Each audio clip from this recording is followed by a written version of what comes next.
Bonjour à tous, c'est CryptoLife, j'espère que vous allez bien. Très heureux d'être avec vous aujourd'hui pour cette nouvelle vidéo du 4 juin 2021. Alors avant de commencer, pensez à vous abonner et activer la cloche pour les notifications. Un petit pouce bleu également, ça nous encourage, ça donne de la force à la chaîne. Et on commence tout de suite du côté de la map. Pour la journée d'aujourd'hui, nous avons une map quasi dans l'intégralité dans le rouge. Pourtant, nous avions une map dans le vert pour la journée d'hier. Nous avions des performances plutôt intéressantes du côté des alts. Alors, on voyait que le cours montait, qu'on était sur des niveaux intéressants, mais on avait le problème des volumes qui ne suivaient pas la hausse du cours. On avait un cours qui montait, mais des volumes qui continuaient de diminuer.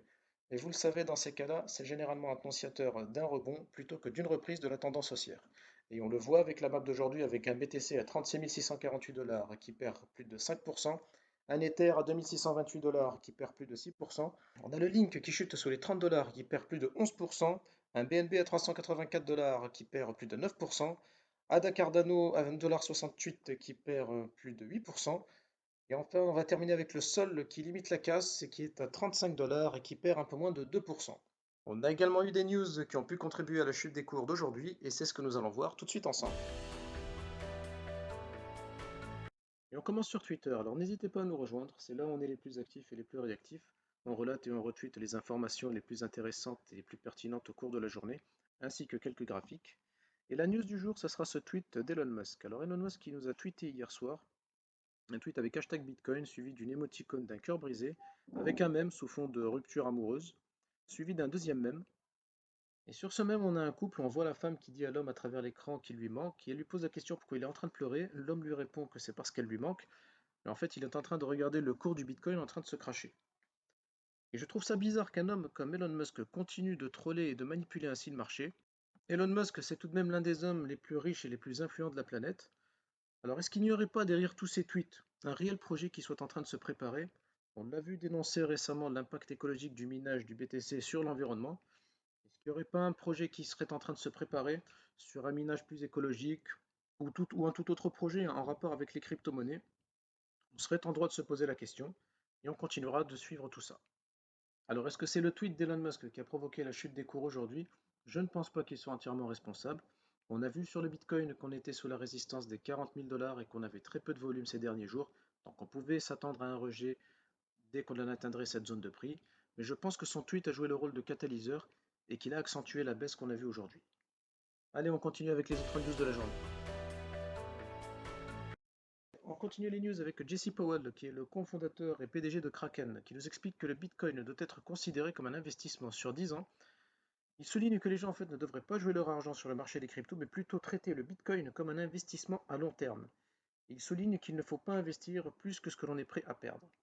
Et c'est ce qu'on vous explique souvent en fait dans les vidéos, c'est d'éviter de rentrer, sortir sur le marché. C'est la pire des stratégies, c'est la stratégie qui vous fera perdre le plus d'argent. À moins d'être un bon trader, d'être bien formé, c'est une stratégie perdante. Ceux qui font de l'argent sur les crypto-monnaies, c'est ceux qui achètent les points bas, c'est ceux qui ont acheté pendant le crack Covid, c'est ceux qui ont acheté au bon moment et qui ont holdé leurs cryptos. C'est la meilleure façon sur le marché des crypto-monnaies de faire des gains. C'est de holder ses cryptos et de sortir au bon moment. Et de prendre des profits, comme on vous le dit souvent, en cours de route. Et on continue les news avec la plateforme FTX qui rejoint la mouvance des NFT.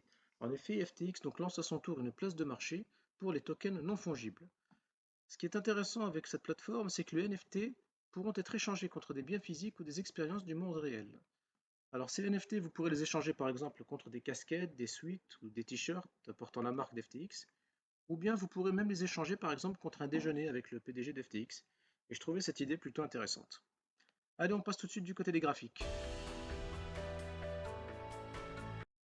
On commence avec la Bitcoin dominance. Alors la Bitcoin dominance, il n'y a pas grand-chose à dire. On est toujours autour des 42-43%. On voit que ça consolide. On va plutôt s'intéresser à la market cap des cryptos, où là c'est plus intéressant. On avait cette figure en double creux ascendant. Malheureusement, on s'est fait rejeter au niveau de la résistance des 1,750 milliard. On avait clôturé au-dessus de la moyenne mobile 20 périodes hier. Malheureusement, on est en train de la recroiser à la baisse. Alors on attendra la clôture daily de la bougie.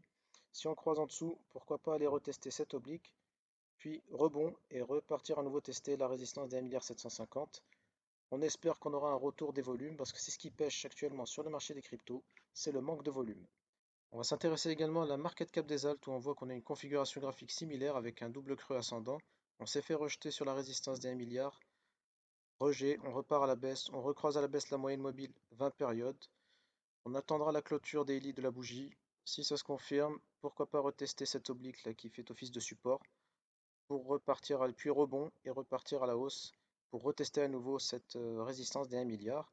Et là, on espère avoir un retour des volumes. Si on casse à la hausse, là, ça sera un beau signal de reprise tendance haussière. On continue avec le Bitcoin face au dollar en daily. Alors, pas grand-chose à dire. On est toujours sous la moyenne mobile à 200 périodes, toujours sous la moyenne mobile 20 périodes, les moyennes mobiles qui continuent de croiser à la baisse. On voit qu'on a toujours ce manque de volume, on a toujours des volumes descendants. On est venu buter contre les 39 000 $ et on s'est fait rejeter. Alors on espérait une cassure de ces figures. Moi j'y voyais un triangle symétrique ou pourquoi pas une figure en double creux. Et on l'a vu, cassure du triangle, si c'est un triangle. On n'a pas de volume, on repart à la baisse. C'est un faux signal. De toute façon, dans la configuration actuelle, comme je vous l'ai expliqué, au mieux sur le BTC, on a un range. Au pire, continuation de la tendance baissière. Alors du côté des altes, on commence avec l'Ether face au dollar en daily. Alors on avait cette figure en double creux. Finalement, on se fait rejeter par la résistance des 2900 $. On voit qu'on repart à la baisse. Alors la clôture de la bougie n'est pas terminée, mais il faudra espérer les prochains jours. C'est un rebond, peut-être venir faire une touchette sur les 2500 $.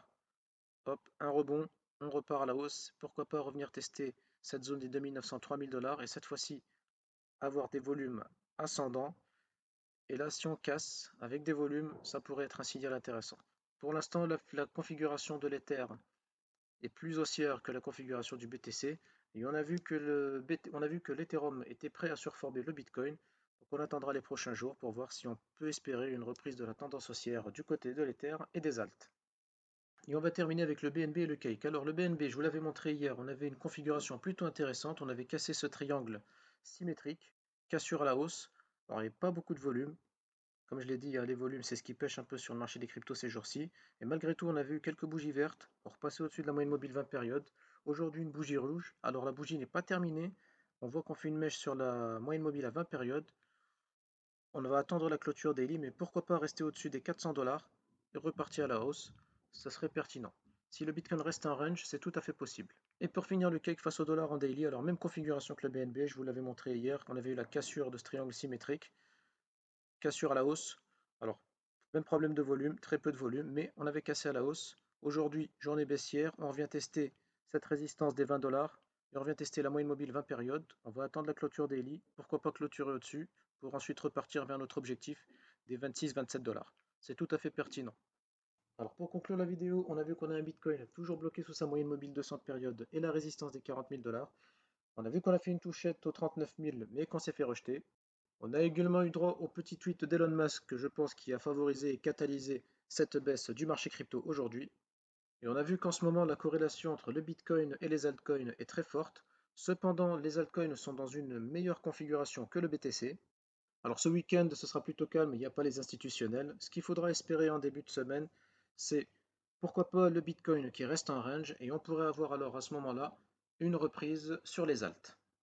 Et voilà, c'est tout pour moi. J'espère que cette vidéo vous a plu. Si c'est le cas, un petit pouce bleu, un commentaire, ça fait plaisir, ça encourage la chaîne.